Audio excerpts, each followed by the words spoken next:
한 구절입니다. 그런데 이 말씀에 담겨 있는 하나님의 뜻은 얼마나 심오하고 깊은지 모릅니다. 그 같은 하나님의 뜻을 헤아리기 위하여 본문 말씀에 사용된 세 단어에 주목하면서 생각을 나누어 보려고 합니다. 첫 번째는 찬미라고 하는 표현입니다. 이에 그들이 찬미하고, 몇 주 전에 여러분들과 함께 생각을 나누는 것처럼 이스라엘 백성들의 유월절 식사는 4잔의 포도주를 기준으로 해서 진행이 된다 말씀을 드렸지요. 첫 번째 포도주 잔을 따르게 됩니다. 그때에 집례자가 축복문을 낭송을 하게 돼요. 그러고 난 뒤 이때부터 만찬이 이제 시작이 되는 겁니다. 그러고 난 뒤에 손을 씻고 하나님을 찬양하고, 손을 씻고 난 뒤에 쓴 나무를 소금에 찍어서 먹는, 이런 식으로 첫 번째 단계가 진행이 됩니다. 그리고 두 번째 잔을 채우게 됩니다. 이때는 그 가정에서 가장 나이가 어린 자녀 중에 하나가 4가지 질문을 던지게 됩니다. 왜 우리는 이 밤에 무교병을 먹습니까? 왜 우리는 이 밤에 쓴 나무를 먹습니까? 왜 우리는 이 쓴 나무를 갑자기 영어를 많이 쓰다가 한국말 하니까 잘 안 됩니다. 양해해 주시길 바랍니다. 그렇다고 해서 영어 많이 한 건 아니에요. 여하튼 이 같은 소금물에 찍어서 먹습니까? 왜 우리는 앉아서 식사를 하지 않고 비스듬하게 누워서 식사를 합니까? 이 같은 4가지 질문을 던져요. 그러면 집례자가 그 질문에 대하여 상세하게 답을 줍니다. 그런 후에 하나님을 찬양하게 되고 두 번째 잔을 마시게 됩니다. 이때 초점이 있다고 그랬지요. 과거를 회상하는 것입니다. 그리고 세 번째 잔을 채우게 됩니다. 세 번째 잔을 채우고 난 뒤에는 무교병을 놓고 축복 기도를 하게 됩니다. 그리고 쓴 나무를 소금에 2번 찍어서 먹게 되지요. 그러고 난 다음에 유월절의 주식인 양고기를 먹습니다. 그러고 난 뒤에 마지막 세 번째 잔을 마시게 됩니다. 이때 초점이 있지요. 현재를 축복하기 위해서입니다. 그리고 마지막 잔을 채워서 그것을 마시고 난 뒤에, 마지막 잔은 채우고 난 뒤에 바로 마십니다. 그러고 난 뒤에 하나님을 찬미해요. 시편 113편, 118편 내용을 가지고 하나님의 거룩한 성호를 높여드립니다. 오늘 본문 26절 말씀에 나오는 찬미라는 이 단어가 바로 그런 4번째 단계를 표현하는 단어입니다. 이에 그들이 찬미하고, 다시 말씀드리면 6월절 마지막 순서, 마지막 단계를 마치고 이렇게 이제 되는 것이지요. 여러분들에게 한 가지 여쭤볼까요? 전에도 말씀을 나누었습니다. 알고 계시리라 여겨집니다. 주님이 6월절 식사를 하는 중에 제자들에게 이렇게 말씀하셨지 않습니까? 너희 중에 한 사람이 나를 팔 것이다. 이 같은 말씀을 주님이 어느 단계에서 말씀을 하신 것으로 여러분들이 들으셨죠? 잊어버리셨죠? 세 번째 단계입니다. 다시 말씀하면 무교병을 먹으면서 세 번째 잔을 마시기 전, 마지막 4번째 단계인 찬미하기 전에 주님께서 제자들에게 너희 중에 한 사람이 나를 팔 것이다, 그런 말씀을 하셨다고 말씀을 여러분들에게 드렸습니다. 그런데 지난번에 살펴봤던 것처럼 12명의 제자들, 가룟 유다를 비롯하여 12명의 제자들이 대답이 정말 실망스럽게 거지없지 않았습니까? 저마다 나는 아니지요, 나는 아니지요. 예수님을 판 가룟 유다를 염두에 두셨지만 동시에 잠재적 가룟 유다라고 할 수 있는 11명의 제자들에게도 동일하게 하신 말씀이었는데도 불구하고 저마다 자신의 죄를 감추지 않습니까? 속이지 않습니까? 저는 아니지요 그러면서 피해버리지 않습니까? 그 같은 제자들의 반응에 주님의 마음이 얼마나 상했을까? 조금만 생각해 보면 쉽게 알 수가 있는 부분이지요. 3년 동안 함께 생활하지 않았습니까? 3년 동안 가르치지 않았습니까? 3년 동안 훈련시키지 않았습니까? 3년 동안 그들 앞에서 주님이 어떤 분이신지를 온갖 기적과 표적을 통하여 다 보여주시지 않았습니까? 그럼에도 불구하고 주님 앞에서 모른 척합니다. 자신들의 죄를 숨깁니다. 감추고 있습니다. 정직하지 못해요. 그런 제자들의 모습을 보는 주님의 마음이 얼마나 상했을까? 얼마나 실망했을까? 얼마나 깊은 배신감을 느꼈을까? 충분히 짐작하고도 남음이 있지 않습니까? 그런 상황에서, 그런 환경에서 주님이 시편 118편, 113편의 내용을 가지고 하나님 앞에 찬양을 드렸다. 그렇게 정리를 하시면 되겠지요. 이에 그들이 찬미하고. 그런데 찬양 불렀던 찬양 시편 113편부터 18편 내용에 중심 주제가 있습니다. 시편 113편부터 110편까지 찬양을 불렀는데 중심 주제가 있다는 얘기죠. 그 중심 주제가 뭔가? 하나님의 자비하심입니다. 중요한 것이 있습니다. 영원하다는 것이지요. 하나님의 자비하심은 영원하다. 가장 대표적인 말씀이 바로 시편 117편 2절 말씀이 됩니다. 같이 한번 읽어볼까요? 읽습니다. 시작. 우리에게 향하신 여호와의 인자하심이 크시고 여호와의 진실하심이 영원함이로다. 우리가 너무 잘 알고 있는 복음성과 가사로 사용된 말씀이지 않습니까? 우리에게 향하신 여호와의 인자하심은 크다. 너무너무 크시다. 뿐만 아니라 여호와의 진실하심, 여호와의 신실하심은 영원하도다 하는 복음성과 가사 여러분들 아시지 않습니까? 이 말씀이 대표적인 말씀으로라고 생각하시면은 시편 113편부터 118편까지의 내용이 어떤 말씀의 찬양이 되어 있는지를 알 수가 있게 되는 것이지요. 맞습니다. 하나님의 인자하심은 크고 큽니다. 맞습니다. 하나님의 진실하심, 하나님의 신실하심은 영원하고 또 영원합니다. 사람은 변해도 하나님은 변하지 않습니다. 사람은 달라져도 절대로 하나님은 달라지지 않으시는 분이십니다. 하나님이 왜냐하면 진실하심은 영원하시기 때문에 그렇습니다. 제자들에게 실망했습니다. 제자들의 배신에 속이 상했습니다. 수많은 사람들에게 배신감을 느꼈습니다. 그런 주님의 마음이 이 찬양을 부르면서 하나님에 대한 믿음의 고백을 통하여 얼마나 큰 위로를 얻었을까 충분히 짐작이 되고도 남지 않습니까? 사랑하는 성도 여러분, 이 거칠고 험한 세상을 살아갈 때 우리가 힘든 것이 뭘까요? 환경 때문에 힘드세요? 아니요, 사람 때문에 힘들어요. 나를 배반하고 나를 배신하고 내 마음을 상처를 주는 그 같은 사람 때문에 우리가 힘들 때가 많이 있지 않습니까? 그런데 이 같은 말씀을 기억한다고 한다면 우리가 믿고 우리가 의지할 분은 오직 살아계신 하나님 한 분뿐이심을 깨닫게 됩니다. 하나님만 의지하시고 하나님만 바라보시고 그 하나님께만 찬양 들으심으로 이 거칠고 힘든 세상을 승리하며 살아가시는 믿음의 종들이 되실 수 있기를 주의 이름으로 축원합니다. 두 번째 생각해보고 싶은 단어는 가니라라고 하는 표현입니다. 마지막 부분에 그런 표현이 나오죠. 감람산으로 가니라. 같다라고 하는 이 표현은 단순한 표현인 것 같은데 같구나 그렇게 생각할 수 있는 표현인데 이 표현은 여러분 여간 의미심장한 표현이 아닙니다. 그냥 같다라는 단순한 동사에 지나지 않지만 이 표현 속에는 죽음이라고 하는 의미가 함축되어 있기 때문에 그렇습니다.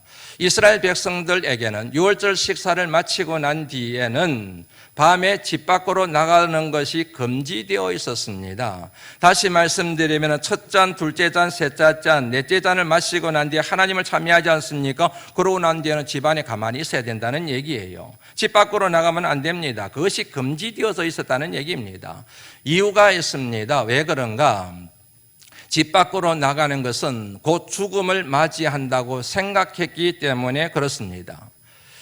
이해가 되시죠? 집 밖으로 나가면 곧 죽음을 맞이하게 된다. 도대체 왜 그 같은 생각을 하게 되었을까? 유월절 식사의 연유가 되는 배경을 살펴보면 쉽게 이해를 할 수가 있습니다. 이스라엘 백성들이 애굽에서 출애굽하지 않습니까? 출애굽할 당시 하나님께서 애굽에게 10가지 재앙을 내리시게 되지요. 그 10가지 재앙의 마지막이 뭔지 아시죠? 장자의 죽음, 초태생의 죽음, 모든 처음 난 것의 죽음이지 않습니까? 이 같은 죽음에서 이스라엘 백성들을 구원하시기 위하여 하나님께서 그들에게 일러주신 방도가 있으시죠? 그 방도가 뭡니까? 어린 양을 잡아서 그 피를 문설주에 바르는 것입니다. 그러면 살 수가 있어요. 왜냐하면 주의 사자, 죽음의 사자가 그 집은 건너뛰기로 하나님이 약속하셨기 때문에. 그래서 나온 말이 유월이지 않습니까? 그것을 기념하는 절기를 일러서 유월절이라고 얘기하지 않습니까? 그래서 여러분, 양의 피가 묻은 집 안에 있으면 살 수가 있어요. 집 밖으로 나가면 죽는 겁니다. 이거를 생각하시면 왜 유월절 식사 이후에 집 밖으로 나가면 안 되고 집 안에 있어야 되는지 연유를 알 수가 있지요. 양의 피가 묻은 집 안에 있으면 살 수 있지만 집 밖으로 나가면 죽는다. 여기에 연유되어져서 유월절 식사 후에는 절대로 집 밖으로 나가서는 안 된다. 금지사항이 되었다는 그런 얘기입니다. 그런데 오늘 본문 말씀을 보시면 아시겠지만 예수님께서 유월절 식사를 마치시고 난 뒤에 어떻게 하셨습니까? 집 밖으로 나가셨어요. 집 안에 계셔야 되는데 그게 원칙이요, 그게 법칙인데 주님이 집 밖으로 나가셨습니다. 주님이 났으니까 집 밖으로 나가니까 다른 제자들도 따라 나섰다는 표현이 나중에 우리가 만나게 되지요. 이거는 여러분 굉장히 중요한 의미를 갖고 있는 것입니다. 한마디로 말씀드리면 죽음을 맞이하러 가는 주님의 결단을 우리가 깨달을 수가 있기 때문에 그렇습니다. 나 죽음을 맞이하러 가, 이런 것입니다. 다시 말씀드리면 온 인류의 죄를 짊어지시고 십자가 위에서 죽임을 당하셔야 될 하나님의 뜻에 대한 주님의 자발적이고 자기 주도적인 순종, 하나님의 뜻에 대한 순종. 우리는 겟세마네 동산에서 주님께서 하나님의 뜻에 순종했다고 그렇게 얘기를 하지만 이미 오래전부터 주님은 하나님의 뜻에 순종하기로 결단하셨음을 지나온 말씀 해석을 통하여 우리가 이미 살펴봤지 않습니까? 인자가 온 것은 섬김을 받으려 함이 아니라 도리어 섬기려 하고 자기 목숨을 많은 사람의 대속물로 주려 함이니라. 이 같은 말씀들을 통하여 우리가 이미 확인했는데 오늘 본문 말씀에도 그 같은 의미로 우리가 이해를 할 수 있다는 얘기죠. 나 순종할 거야, 나 죽으러 갈 거야, 그러는 것이지요. 집 안에 있습니다. 그러면 죽음을 기다리는 격이 되게 되지요. 집 안에 있는 것은 죽음을 기다리는 것이에요. 여차하면 도망갈 수가 있습니다. 피할 수가 있습니다. 그런데 집 밖으로 나갑니다. 죽음을 맞이하러 가는 것입니다. 절대로 죽음을 피하지 않겠다는 것입니다. 하나님의 뜻에 순종하겠다는 결연한 의지의 표현. 여러분 굉장히 중요한 메타포, 은유라고 얘기를 합니다. 다시 말씀드리면 집 안에서 집 밖으로 나가는 것, 이것이 바로 저와 여러분들 하나님의 자녀들, 예수 그리스도 구속의 보혈로 말미암아 구원받은 하나님의 자녀들에게 필요한 삶의 식, 그리고 인생의 방식이라는 사실을 이 말씀을 통하여 깨달을 수가 있게 되는 것이지요. 그래서 주님께서 마가복음 8장 35절 말씀에서 이 같은 뉘앙스를 함축하고 있는 말씀을 하셨지 않습니까? 누구든지 자기 목숨을 구원하고자 하면 잃을 것이요, 누구든지 나와 복음을 위하여 자기 목숨을 잃으면 구원하리라는 말씀도 이 같은 맥락에서 이해가 될 수 있는 것입니다. 이 말씀을 묵상하는데 정말 제가 좋아하는 글귀들 가운데 하나가 머리를 탁 스치고 지나가던데요. 여러분 들어서 알고 계시죠?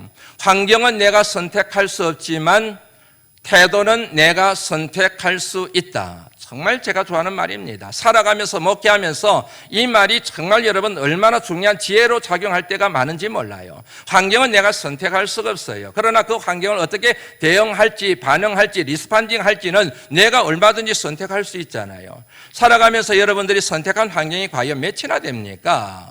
혼자일 때는 모르지만 결혼하면서 자녀들을 양육하면서 내 마음대로 내 뜻대로 쉽게 변할 수 있는 환경들이 있던가요? 마지 못해서 살아가는 환경이 대부분이지 않습니까? 그런데 환경은 내가 선택할 수 없지만 태도는 내가 얼마든지 선택할 수 있다는 거이지요.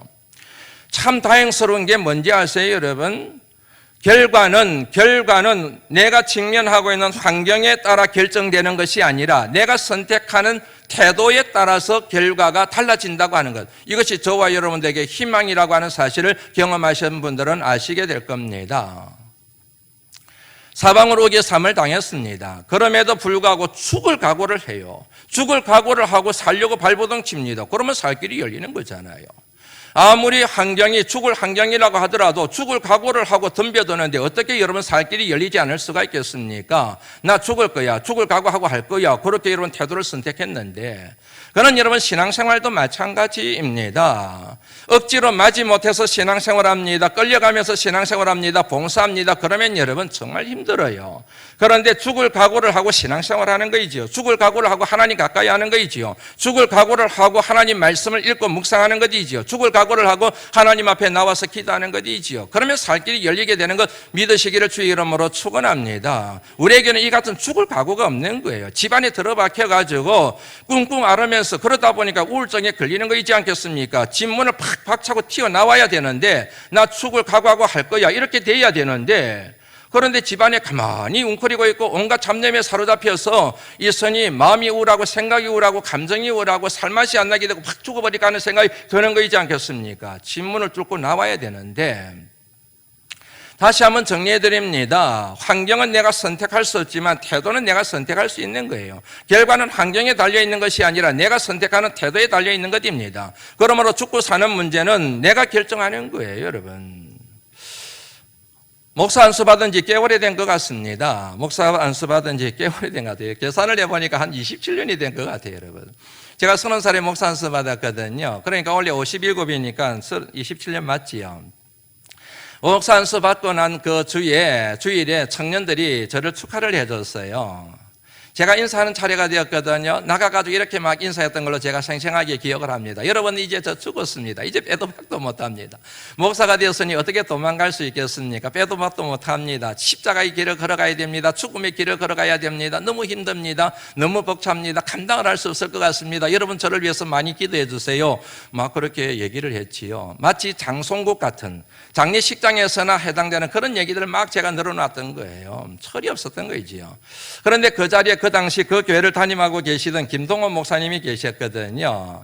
축하차 이제 오셨어요. 그래서 청년들이 앞으로 초청해서 목사님도 한마디 축하 인사를 해 주십시오 그랬잖아요. 그러니까 목사님이 나오셔서 한마디 하시는데요. 첫 마디가 이랬어요. 나는 고 목사님 말에 동의할 수 없습니다. 그러는 거예요.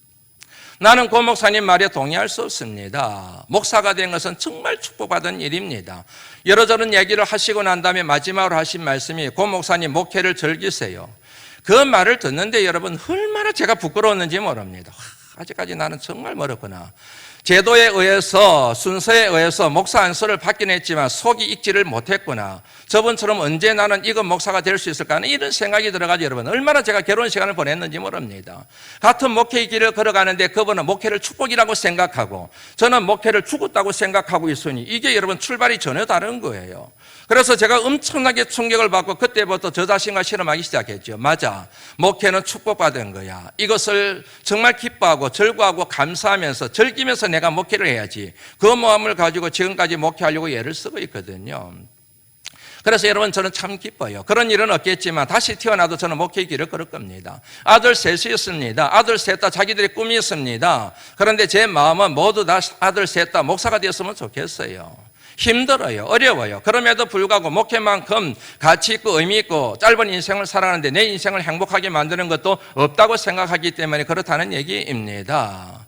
환경은 힘들지만 태도 선택을 그렇게 정하고 나니까 마음이 좋더라는 그런 얘기입니다. 행복하더라는 그런 얘기를 여러분들에게 말씀을 드리는 것입니다. 주님은 집 안에 계시지 않았습니다. 죽음을 기다리지 않았습니다. 집 밖으로 나오셨습니다. 죽음을 맞이하러 가셨습니다. 그 같은 순종과 그 같은 결단, 그 같은 믿음의 용기 때문에 저와 여러분들 살아난 것이지 않습니까? 주님도 부활의 영광을 얻지 않았습니까? 그렇다고 한다면 저와 여러분들도 집 안에만 있을 것이 아니라 집 밖으로 나와야 되지 않겠습니까? 사랑하는 성도 여러분, 집 밖으로 나가시기를 주의 이름으로 축원합니다. 그래야 삽니다. 집 안에 있으면 죽는 거예요. 그런데 문제는 집 밖으로 나와서 어디로 가느냐는 거이지요. 세 번째 여러분 단어에서 그 중요한 해답의 실마리를 얻을 수가 있게 되지요. 26절 말씀 다시 한번 보시면 그렇게 나오지요. 이에 그들이 찬미하고 어디로 갔다고요? 감람산으로 갔다 그래요. 왜 갔어요? 기도하러 가셨잖아요. 근데 여기서 한 가지 이제 의문이 생겨요. 아니 왜 예수님은 감람산으로 기도하러 가셨지? 그런 의문이 들지 않으세요? 기도할 요량이라고 하면은 집안에서도 기도할 수 있잖아요. 쉬면서 기도할 수 있지 않습니까? 쉬지 말고 기도하고 하나님은 어디에나 계시는 분이시니까 이렇게 기도한들 저렇게 기도한들 여기서 기도한들 저기서 기도한들 무슨 여러분 상관이 있겠습니까? 그런데 왜 굳이 그렇게 금지사항을 어겨가면서 감람산에 가셔서 기도를 하셨을까? 그런 질문이 안 드세요, 여러분? 왜 굳이 감람산이어야 하는가 하는 얘기입니다.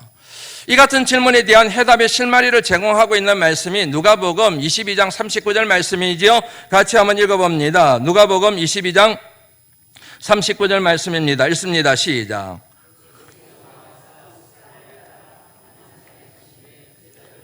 습관을 따라 감람산에 갔다는 말씀이 나오죠. 그냥 감람산에 가는 것이 아닙니다. 감람산에 가는 것이 주님의 습관이었음을 이 말씀이 밝히고 있지 않습니까? 이 말씀에서 우리가 주목해 보아야 될 표현이 습관을 따라라고 하는 표현입니다. 우리가 많이 쓰는 표현이지요. 습관, 이 표현 속에 담겨있는 의미가 있습니다. 뉘앙스가 있습니다. 그것은 원칙입니다. 법칙입니다. 다시 말씀드리면 내가 의도했던, 내가 의도하지 않았던, 내가 정한 법칙, 내가 정한 원칙이 습관이라는 그런 얘기입니다. 습관을 따라라고 하는 이 같은 표현은 원어의 의미를 보면 그런 표현이 들어 있어요. 원칙, 법칙이라는 단어를 함축하고 있는 말이 우리말로 습관이라는 표현으로 사용됐다니까요, 여러분. 그러니까 이 말씀은 습관을 따라, 이 말씀은 내가 정한 원칙에 따라, 내가 정한 법칙에 따라 이렇게 해석이 되어야 정확한 해석이 되는 것입니다. 정리가 되시죠? 그냥 습관을 따라 간 게 아니고 내가 정한 원칙이 있는 거예요. 그 원칙을 따라서 감난산에 가셔서 기도하셨다, 그런 얘기입니다. 그런 면에서 습관은 그 사람 한 개인의 삶을 지탱하는 원리인 동시에 그 사람의 인생을 아름답게 장식하는 재료라는 사실을 여러분들 아셔야 됩니다. 한번 정리해 볼까요? 여러분, 생각을 조심하십시오. 생각이 말이 됩니다. 말 조심하십시오. 말이 행동이 됩니다. 행동 조심하십시오. 행동이 습관이 됩니다.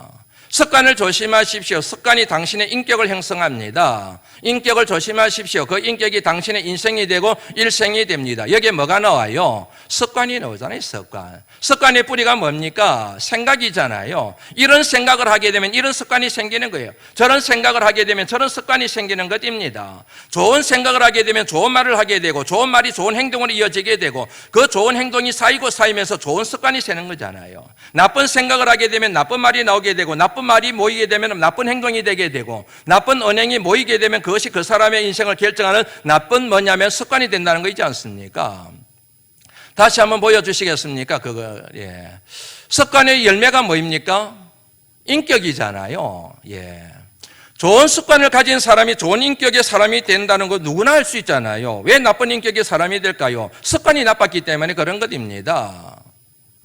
그만큼 여러분, 습관이라고 하는 것은 한 개인의 삶을 지탱하는 원리예요. 파운데이션, 토대예요. 그리고 그 사람의 인생을 장식하는 재료로 사용된다는 것, 이게 바로 뭐냐면 이 논리를 통하여 우리가 깨달을 수 있는 것입니다. 그래서 습관의 힘이라는 표현을 사용하는 거예요. 습관. 이 습관이 얼마나 우리의 삶에 미치는 부정적인 영향, 긍정적인 영향이 큰지 몰라요. 여러분들이 아시는 것처럼 제가 살을 많이 뺐습니다. 오늘 아침에 달아보니까 드디어 놀라지 마세요. 13kg를 뺐습니다. 많이 뺐지요. 7개월 사이에. 생각이 있었기 때문에 그렇습니다. 제가 여러분, 여러 가지 요인들이 있는데 그 중에 하나가 생각 때문이에요. 내가 내 목회자로서 내 한 몸도 관리하지 못하면서, 그리고 먹는 대로 다 먹고, 그리고 몸이 뚱뚱해져 가지고 내 한 몸도 제대로 관리하지 못해서 내 신앙을 관리한다는 게 이게 되는 말인가? 몸뚱아리 하나도 건강관리도 제대로 하지 못하면서 교회를 섬기고 성도들을 이끌고 한다는 이 자체가 어불성설이라는 생각을 하게 된 거예요. 그냥 단순하게 건강을 위해서 살을 빼야 되겠다가 아니고, 아니, 내 몸 하나조차도 관리 못하는, 거친 표현을 씁니다. 양해해 주세요. 내 몸 하나조차도 관리하지 못하는 놈이 무슨 신앙 관리를 하겠냐? 내 몸 하나조차도 관리하지 못하는 사람이 어떻게 내가 성도들을 바르게 섬기고 그리고 교회를 내가 온전하게 섬길 수 있겠냐? 이 생각이 가장 컸어요, 여러분. 그래서 원칙을 만들었어요. 밥 먹는 거에 대한 원칙을 만들었습니다. 먹을 것 안 먹고, 그 다음에 먹어야 될 것 먹고, 먹지 말아야 될 것 먹지 않고, 나름대로 원칙을 만들었습니다. 그리고 먹는 것만으로는 안 되잖아요. 운동을 해야 되잖아요. 하루에 보통 제가 2시간 반, 3시간 운동하거든요. 새벽 기도 마치고 나서 여기 뱅뱅뱅 돌아요. 말씀 묵상하고 기도하면서 뱅뱅뱅 돌아요. 그리고 집에 가서 무조건 피트니스 센터, 우리 아파트에 피트니스 센터 있거든요. 싸게 갈 수 있는 곳이 있거든요. 거기 가서 하루에 1시간 반씩 꼭 러닝하고 웨이트 트레이닝을 해요. 원칙을 세운 거예요. 약을 먹고 살을 빼면 안 돼요. 그거는 부작용이 생기고 그 요요 현상이 와서 자주 대대로 돌아가 버리고 말거든요. 먹고 싶은 거 다 먹고 운동 열심히 하면 체력도 생기게 되고 살도 빠지게 되는 거잖아요. 원칙을 딱 세운 거예요. 그리고 7개월 동안 계속 한 거잖아요. 7개월 동안 이 원칙을 지킨 거죠. 7개월 동안 하다 보니까 자연스럽게 뭐가 형성됐냐? 습관이 된 거예요. 이제는 운동을 안 하면 여러분, 운동을 안 하면 막 몸이 건질건질거려요.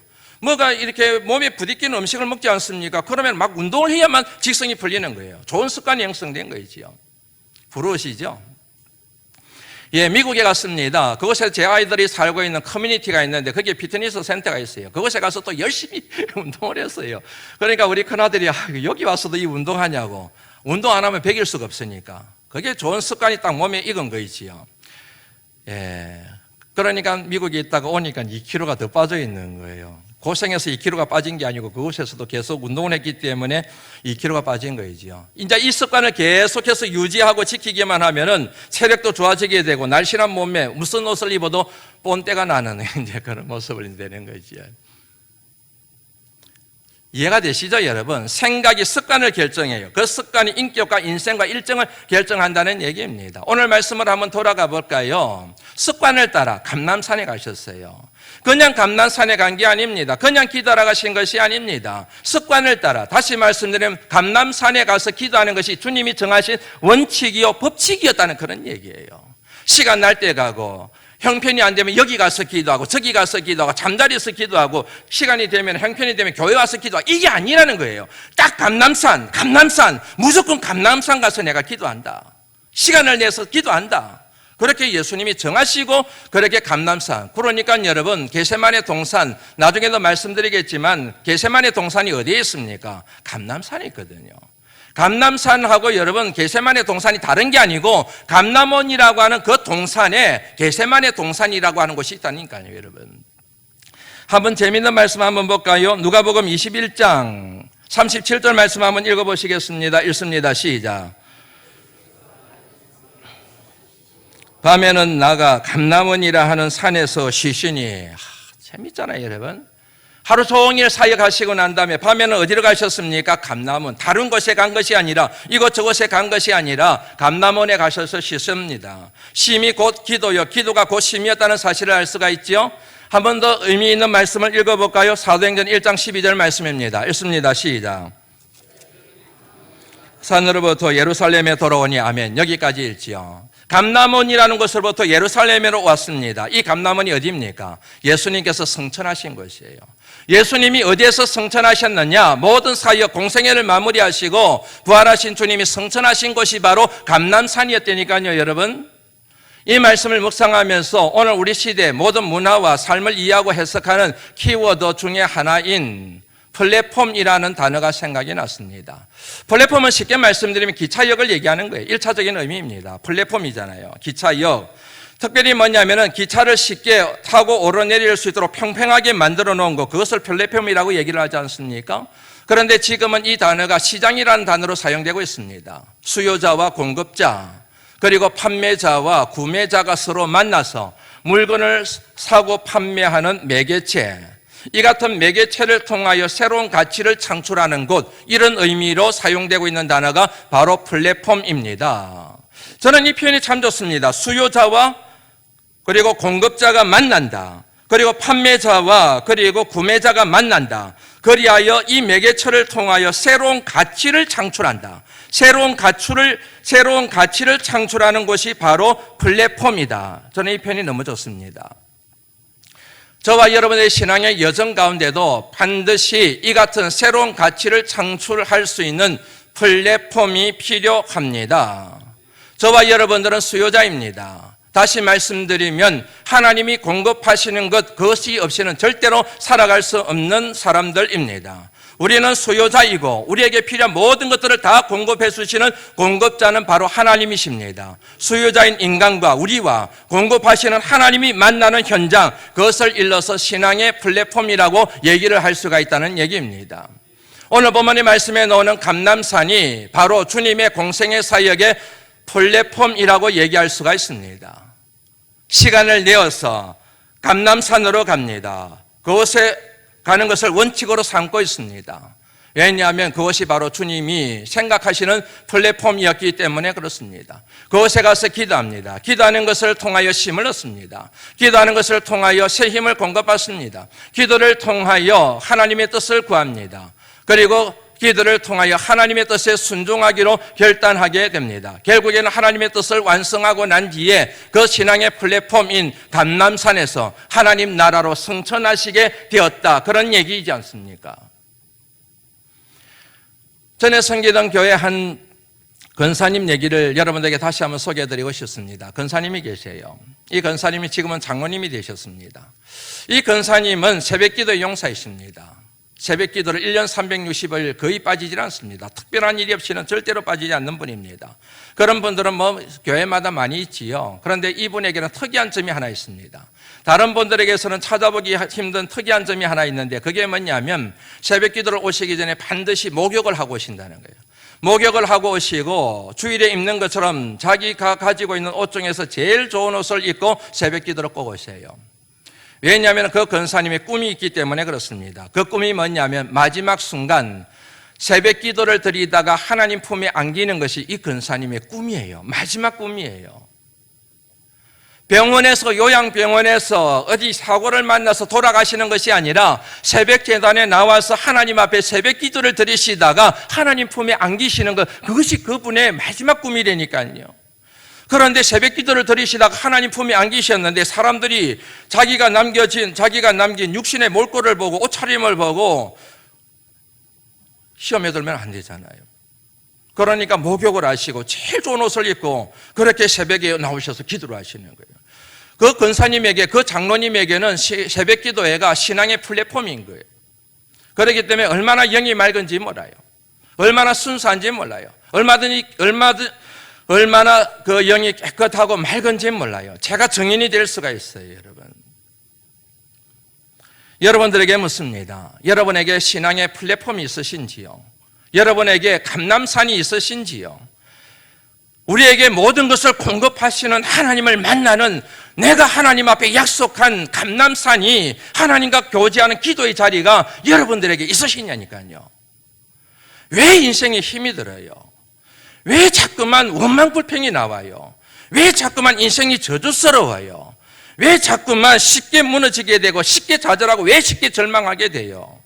왜 쉽게 여러분 신앙이 자꾸만 흔들리고 그래요? 조그만 바람만 불면은 나무가 흔들리듯이 이렇게 기웃덩거리고 저렇게 기웃덩거리며 흔들리는 신앙생활을 하고 계십니까? 그 이유가 도대체 뭐입니까? 대통령 때문입니까? 정책 때문입니까? 이 사람 때문입니까? 저 사람 때문입니까? 환경 때문입니까? 남편이고 아내 때문입니까? 자식 때문에 그렇습니까? 돈이 없어서 그렇습니까? 직장이 위험해서 그렇습니까? 도대체 뭐 때문에 그렇다고 여러분들은 생각하십니까? 답은 하나밖에 없는 거예요. 신앙의 플랫폼이 없는 거예요. 감람산이 없는 거예요. 내가 정해놓고 하나님 앞에 가서 우리의 공급자 되시는 하나님 앞에 공급받아야 될 자리가 없는 거예요.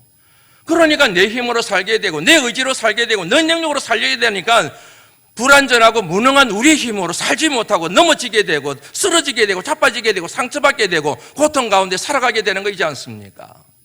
사랑하는 성도 여러분, 이 땅에서 진정 잘 살기를 원하고 행복하게 살기를 원하신다고 한다면 신앙의 플랫폼을 회복하셔야 됩니다. 집 밖으로 나오셔서 어디로 가야 되느냐고요? 집 안에 계시지 말고 집 밖으로 나와야 되는 것에 대하여 아멘 하셨지요? 어디로 가셔야 됩니까? 하나님과 내가 만나는 감람산으로 가셔야 되죠. 신앙의 플랫폼으로 가셔야 됩니다. 그래야 살 수 있습니다. 안 그러면 죽습니다. 앞서도 말씀드린 것처럼 살아도 산 게 아니고 죽은 것이나 마찬가지인 인생을 살아갈 수밖에 없습니다. 도로는 목요일부터 애거허거 특별 새벽 기도를 갖습니다. 기회입니다. 오시기 바랍니다. 기도하시기 바랍니다. 신앙의 플랫폼을 회복하시기를 바랍니다. 여러분들 살기 위하여 돈 벌러 가는 것보다 더 중요한 것이 하나님 앞에 나와서 기도하는 것임을 믿으실 때 여러분의 믿음이 진정한 믿음이요, 여러분들을 살리는 능력이 되는 믿음이 될 줄로 믿습니다. 살기 위하여 엉뚱한 데 시간 사용하지 마시고 살기 위하여 엉뚱한 데 에너지 사용하지 마시고 여러분들이 정한 감람산으로 올라오셔서 기도하심으로 살아나시는 하나님의 귀한 종들이 되시기를 주의 이름으로 축원합니다. 저는 전했을 뿐입니다. 선택은 여러분들이 하셔야 됩니다. 태도 선택을 어떻게 할 것인가, 그거는 여러분들이 결정하셔야 됩니다. 그러므로 여러분의 선택에 따라서 결과도 달라지기 때문에 이후에는 누구도 원망하시면 안 됩니다. 왜냐하면 환경은 아무리 그래도 결국 모든 결과는 내가 선택한 태도에 의해서 결정났기 때문에 누구도 원망하면 안 돼요. 누구도 뭐냐면은 누구에 대해서도 불평하시면 안 돼요. 여러분 책임입니다. 어떻게 선택하실지 그 선택은 여러분들의 몫입니다. 기도합니다. 하나님 감사합니다.